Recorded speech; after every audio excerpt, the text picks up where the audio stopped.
Hi, I'm Keith Desserich. I'm with The Cure Starts Now. I'm Trent Hummel. I'm a pediatric neuro-oncologist at Cincinnati Children's Hospital and a board member of The Cure Starts Now.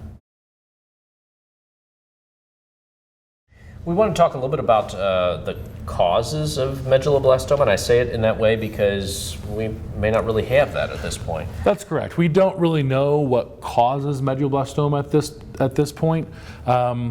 We in very, very few select families, there may be a genetic component, but the vast majority, vast majority of cases are what we call sporadic. We don't know what causes it. There's not a genetic component.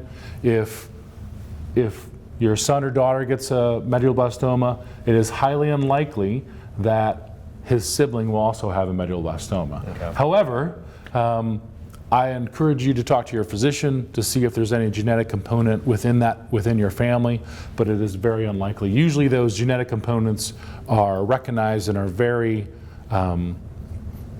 readily recognized throughout your family history. Now, with that being said, the next question that people will usually ask is, well, what about the effects of geography? What about the effects of environmental influences out there? And we do get questions from people that are concerned that, oh my goodness, there's a couple of them in our area. And I think sometimes they've entered into the community for the first time. They've started to connect with other people about medulloblastoma, and so they tend to know more about it. Have we seen any type, not to say that we couldn't see in the future, but have we seen anything that really leads us down that road yet? No, there's nothing that has been associated from an environmental standpoint with the development of medulloblastoma.